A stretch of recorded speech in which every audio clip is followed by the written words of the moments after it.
नमस्कार, स्वागत करती हूँ आप सभी का भारत 24 पर। मैं हूँ आपके साथ पूर्णिमा मिश्रा। खबर सिर्फ खबर नहीं होती, कुछ खबरें खबरदार करती हैं तो कुछ खबरें हमें तैयार करती हैं।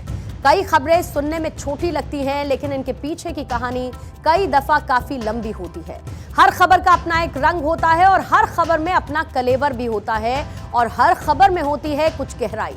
इसी गहराई को मापने के लिए हम एक बार फिर से हाजिर हैं लेकर 9 PM स्पेशल, जहां पर सबसे पहले हम बात करेंगे राम नीति के बीच हल्की राजनीति की और आखिर क्यों एक गलती को छिपाने के लिए बार बार गलतियों पर उतारू है विपक्ष। ऐसे में सवाल यही रहेगा कि राम के नाम पर हेट का काम क्या है। आगे बात करेंगे बदले की कहानी की, सही की और गलत की। हूती विद्रोहियों ने दुनिया में आतंक को इंजेक्ट करने की लगातार कोशिश की, जिसके बाद आज उन्हें एक माकूल जवाब मिला है, उस पर बात की जाएगी और साथ ही भारतीय एविएशन और इससे जुड़ी समस्याओं पर भी बात करेंगे। हमारी खबर का आधार रहेंगे बोइंग 737 मैक्स में मिलने वाले फॉल्ट्स और आखिर में देश के सबसे लंबे पुल की तस्वीरें, उससे जुड़े कुछ फैक्ट्स जिन्हें आपके लिए जानना जरूरी है। तो आइए शुरुआत करते हैं पहली खबर के साथ। पूरा देश ही नहीं बल्कि पूरी दुनिया में बैठे हुए सनातनी रामलला की प्राण प्रतिष्ठा के दिन का इंतजार कर रहे हैं।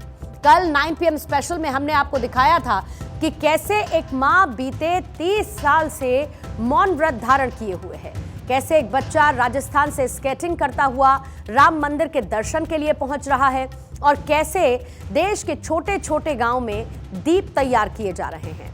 देश उत्सव की तैयारी कर रहा है। 500 सालों का इंतजार खत्म होने के मुहाने पर है, लेकिन ऐसे में कुछ नेताओं की राजनीति राम नीति में दखल देने लगी है। कांग्रेस ने 22 जनवरी का निमंत्रण बॉयकॉट कर दिया और इसका एक BTS यानी कि बिहाइंड द सीन एंगल भी कल हमने आपको बताया था। ऐसे में आज की खबर यह है कि कांग्रेस ने रामलला की प्राण प्रतिष्ठा में शामिल न होने को लेकर अब सस्ती सियासत का साथ पकड़ा है, विच मीन्स कि अब कांग्रेस देश के शंकराचार्य को अपनी सियासी राग में शामिल कर चुकी है। दरअसल कांग्रेस ने यह आरोप लगाया है कि शंकराचार्य को प्राण प्रतिष्ठा के कार्यक्रम में न बुलाकर बीजेपी हिंदुओं को बांटने की साजिश कर रही है। कांग्रेस नेता दिग्विजय सिंह ये कह रहे हैं कि बीजेपी ने रामलला को हाईजैक कर अयोध्या में भव्य राम मंदिर के उद्घाटन को सियासी अखाड़ा बनाकर रख दिया है। साथ ही वो ये भी कह रहे हैं कि शंकराचार्यों का अपमान किया जा रहा है और यही वजह है कि शंकराचार्यों ने इस कार्यक्रम में आने से इनकार कर दिया है। शंकराचार्य नाराज हैं, ये नैरेटिव बिल्ड किया जा रहा है। आप जरा सोशल मीडिया पर जाइए, ऐसे ऐसे लेटर आपको वायरल होते हुए नजर आएंगे जिनको देखने से लगता है कि हाँ भाई बात तो ठीक है, शंकराचार्य नाराज हैं। लेकिन इसके पीछे का असली खेल क्या है ये हम आपको बताएंगे, लेकिन उससे पहले दिग्विजय सिंह ने क्या कहा और क्या उसका मायना था ये आप जरा सुन लीजिए। अपमानित किया जा रहा है हमारे शंकराचार्य जी को, हमारे रामनंदी संप्रदाय को अपमानित किया जा रहा है। विश्व हिंदू परिषद ने कौन सा ठेका ले लिया धर्म का? उनका क्या अधिकार है इस राम मंदिर पर? ये हम लोगों का पैसा है, हम लोगों का चंदा है। और नरसिम्हा राव जी ने रामालय न्यास बनाया था, चारों शंकराचार्य जी और रामानंदी संप्रदाय के प्रमुख रामनेश्वराचार्य जी स्वामी जी, इनका रामालय ट्रस्ट बनाया जो आज भी कायम है। उसको अधिकार क्यों नहीं दिया निर्माण का? और ये तो वो लोग हैं, ये चंपत राय क्या है, विश्व हिंदू परिषद के एक प्रचारक हैं और जिन्होंने की जमीन का घोटाला किया है, ऐसे व्यक्ति को उन्होंने प्रमुख बनाया हुआ है। तो ये तो थे दिग्विजय सिंह। अब आगे बढ़ते हैं, लेकिन उससे पहले उनके भाई लक्ष्मण सिंह और कांग्रेस के नेता प्रमोद कृष्णम उनके इस बयान को लेकर क्या कुछ कह रहे हैं वो भी आप सुनिए। अब जहां तक निमंत्रण का सवाल है, इसको ठुकराने का क्या मतलब है? हम क्या संदेश दे रहे हैं? आप कौन है मना करने वाले? और इस तरह के सलाहकार अगर रखेंगे, हमारा नेतृत्व रखेगा, तो फिर क्या कहेंगे? जैसे परिणाम आ रहे हैं वैसे आते रहेंगे। पुनर्विचार करें ना करें, बयान बदले ना बदले, जो नुकसान होना था हो चुका है और चुनाव में दिख जाएगा। हमारे शास्त्रों में एक सूत्र है, शुभस्य शीघ्रम। जो शुभ काम है उसको जल्दी करो, जो शुभ काम है उसमें रोड़े मत अटकाओ। भगवान राम का मंदिर बन के तैयार हुआ है। इसका स्वागत करो। ये भारत का उत्सव है, ये भारत का गौरव है, ये हमारे सनातन का उत्सव है। इसमें विघ्न डालना छोड़ो। मंदिर के निमंत्रण को स्वीकार करना सौभाग्य का विषय है, मंदिर के निमंत्रण को ठुकराना दुर्भाग्य का विषय। मतलब यह है कि दिग्विजय सिंह जो कुछ कह रहे हैं उनसे उनके परिवार वाले, पार्टी वाले इत्तेफाक नहीं रखते, लेकिन फिर भी उनकी बातों के पीछे सच की क्वांटिटी जानने की कोशिश करेंगे। लेकिन उससे पहले आपके लिए यह जान लेना भी जरूरी है कि शंकराचार्य कौन हैं, जिनके कंधे पर बंदूक रखकर या जिसको बॉयकॉट का आधार बनाकर कांग्रेस अपने ब्लंडर को कवर अप करने की कोशिश में लगी हुई है। दरअसल सनातन परंपरा और हिंदू धर्म के प्रचार प्रसार में आदि शंकराचार्य की अहम भूमिका मानी जाती है और इसी को ध्यान में रखकर देश के चारों कोनों में 4 शंकराचार्य मठ स्थापित किए गए हैं। ओडिशा के पुरी में गोवर्धन मठ है, शंकराचार्य निश्चलानंद सरस्वती। तो गुजरात में द्वारका धाम में शारदा मठ है, शंकराचार्य सदानंद सरस्वती। उत्तराखंड के बद्रिकाश्रम में ज्योतिर्मठ है, शंकराचार्य स्वामी अविमुक्तेश्वरानंद। तो रामेश्वरम में श्रृंगेरी मठ है, शंकराचार्य जगत गुरु भारती तीर्थ है। अब आइए आगे बढ़े, लेकिन उससे पहले जोशी मठ के ज्योतिर्मठ पीठ के शंकराचार्य अविमुक्तेश्वरानंद जो कुछ कह रहे हैं आपको वो सुनवा देते हैं। हम चाहते हैं कि विधि विधान के साथ काम हो, पूरा मंदिर बन जाए, फिर प्रतिष्ठा हो। लेकिन जो राजनेता हैं उनकी ज़रूरत है कि सामने चुनाव है, तो वो चाहते हैं कि हर जगह से हम चुनावी राजनीति में जो लाभ लेना बनता है वो ले लें। इसलिए उनकी मजबूरी है कि वो अभी उनको करना है, हमारी मजबूरी नहीं है। तो हमारी तो जब पूरा मंदिर बन जाएगा, विधि विधान के साथ प्रतिष्ठा हो जाएगी और फिर हमने ये कहा है कि जब गौ हत्या बंद हो जाएगी तब हम राम जी का दर्शन करेंगे कि गाय ही राम को लेके आई थी। अब इनको सुनने के बाद आप ये सोच रहे होंगे या फिर आप ये मुझसे कहना चाहते होंगे कि पूर्णिमा जो बात दिग्विजय सिंह कह रहे हैं वो ही बात तो शंकराचार्य अविमुक्तेश्वरानंद भी कह रहे हैं। लेकिन जरा ठहरिए, ये जो दिखता है वो हमेशा सच नहीं होता और सच के ऊपर कई दफा धुंध की चादर चढ़ी होती है और उसे हटाना जरूरी है। अविमुक्तेश्वरानंद जी जो कुछ कह रहे हैं उसके अंदर का सच भी सामने लेकर आएंगे, लेकिन उससे पहले शंकराचार्य प्राण प्रतिष्ठा कार्यक्रम से नाराज हैं और वो नहीं आ रहे। इस नैरेटिव को सबसे पहले खत्म कर देते हैं। आपने सोशल मीडिया पर देखा होगा कि ऐसे कई लेटर वायरल हो रहे हैं जिसमें ये सब बातें की जा रही हैं और अब इसको लेकर शंकराचार्यों की सफाई और उनका वक्तव्य क्या है वो सामने आया। श्रृंगेरी शारदा पीठ और द्वारका शारदा पीठ की तरफ से बयान सामने आया जिसमें प्राण प्रतिष्ठा के विरोध का साफ साफ खंडन कर दिया गया।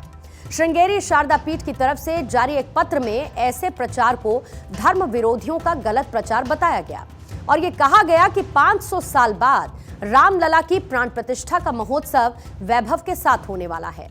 श्रृंगेरी पीठ के शंकराचार्य ने अपील की कि सभी आस्तिक इस अति पावन और दुर्लभ प्राण प्रतिष्ठा में शामिल होकर प्रभु श्री राम का कृपा पात्र बने। और इसी तरीके से शारदा पीठ की तरफ से भी संदेश देकर कहा यह गया कि राम जन्मभूमि के बारे में कोई बयान नहीं दिया गया है।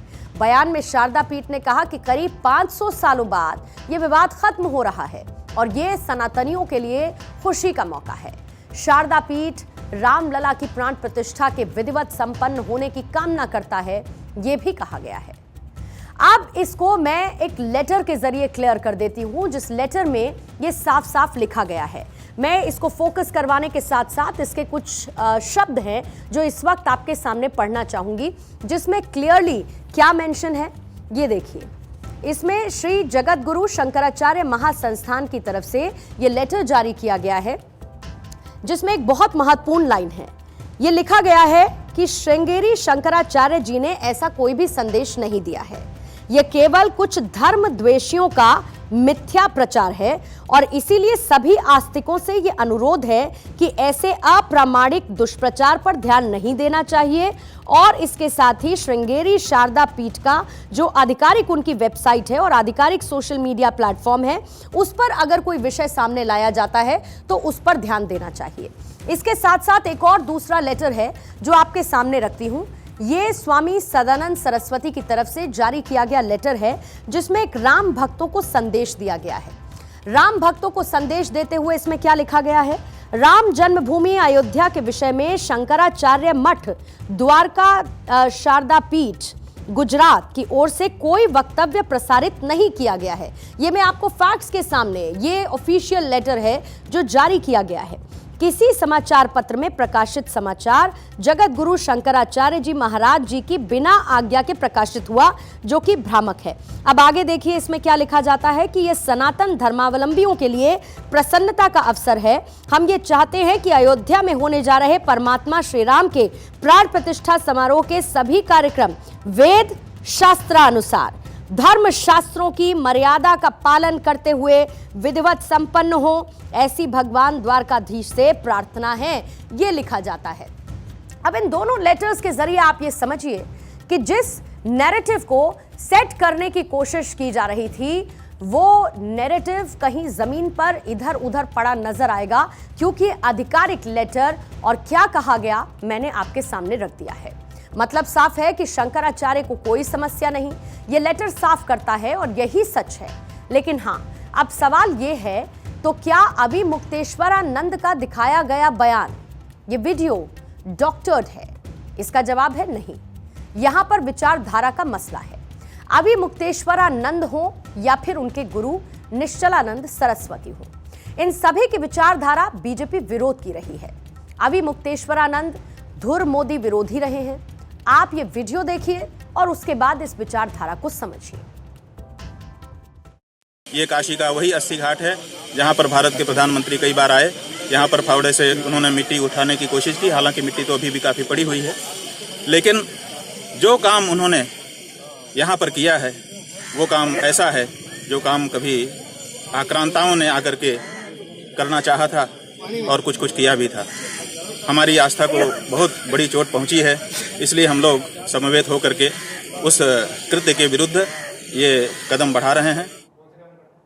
और अगली खबर का रुख करेंगे, क्योंकि अमेरिका में बोइंग के 737 मैक्स 9 विमान का हवा में दरवाजा खुलने के बाद भारत में भी बोइंग 737 मॉडल के सभी विमानों की जांच के आदेश दे दिए गए हैं।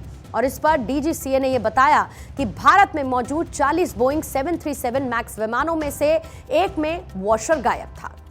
डीजीसीए क्या कहता है, ये डिटेल में समझिए।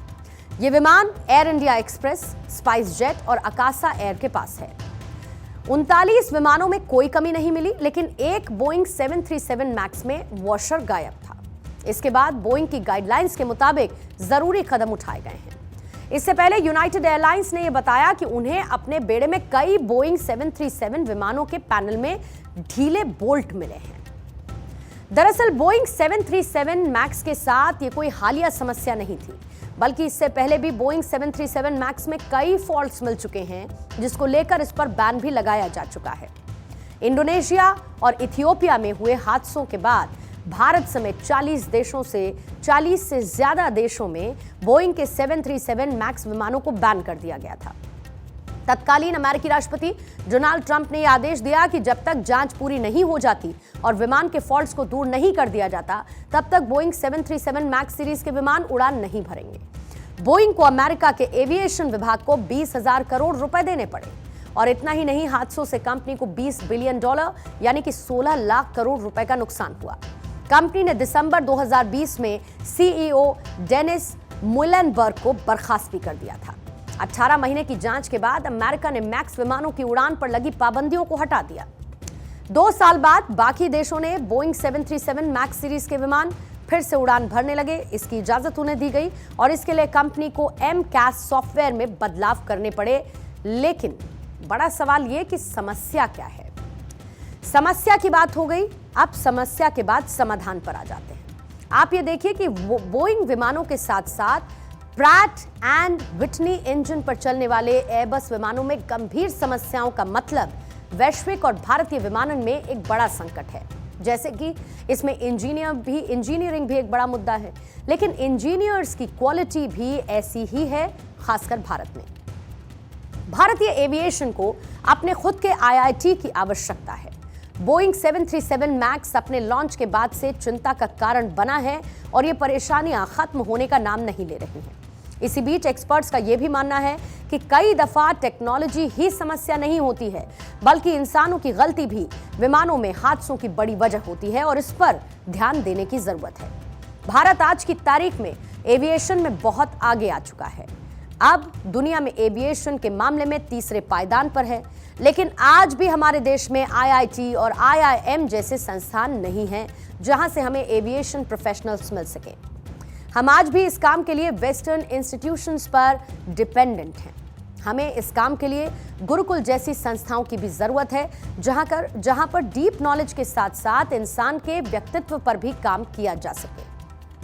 और यही जरूरत है जिस पर काम करने की एक बड़ी जरूरत आज के दिन नजर आती है।